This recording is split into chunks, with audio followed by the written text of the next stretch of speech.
So other reasons for hearing deafness in the late stages is again a viral infection and some hereditary factors which can cause hearing loss. అంటే వాళ్ళు పెరిగే కొద్దీ వినికిడి తగ్గుతూ ఉంటుంది.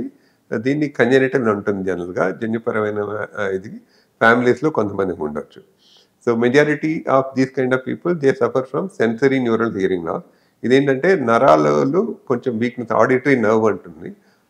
నుంచి సిగ్నల్ సరిగ్గా లేకపోయినప్పుడు వినికిడి శక్తి కొంచెం తగ్గుతుంది. సో వీటికి ట్రీట్మెంట్ ఎలా? సో కామన్‌గా ఏందంటే మనకి ఏదైనా కండక్టివ్ డెఫ్‌నెస్ అంటే మనం ఐడెంటిఫై చేసి ఎక్కడ ప్రాబ్లమ్ ఉంది, ఇయర్‌లో బయట ఉందా, వ్యాక్స్ ఏమన్నా ఉందా, ఇయర్‌లో ఇన్ఫెక్షన్ ఉందా, మిడిల్ ఇయర్ డ్యామేజ్ ఉందా, మెంబ్రేన్ డ్యామేజ్ ఉందా, అట్లా ఏమైనా ఉంటే మనం దాన్ని ట్రీట్మెంట్ చేసి సర్జరీ చేయడం కానీ, ఇన్ఫెక్షన్ యాంటీబయాటిక్ కానీ వాడడం చేయొచ్చు. బై బర్త్ కూడా కొన్ని ఇయర్ ప్రాబ్లమ్స్ ఎన్ని ఉంటే అది కూడా సర్జరీ ద్వారా కరెక్ట్ చేయొచ్చు. బట్ జనరల్‌గా ఏంటంటే మనకి రెండో పరమైన అంటే hearing loss with sensory neural deafness అంటాం. సో దీనిలో కొంచెం ఇబ్బందయింది. ఇది నరాలు దెబ్బతినడం వల్ల వచ్చిందంటే దానికి కరెక్ట్ చేయడం అంత ఈజీ కాదు.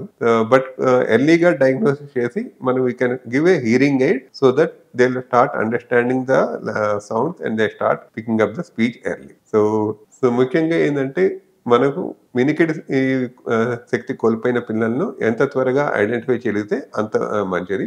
ట్రీట్మెంట్ మనం త్వరగా స్టార్ట్ చేయగలం. లేదు హియరింగ్ ఎయిడ్ మనం త్వరగా స్టార్ట్ చేస్తే వాళ్ళకి ఫ్యూచర్‌లో బెనిఫిట్‌గా ఉంటుంది.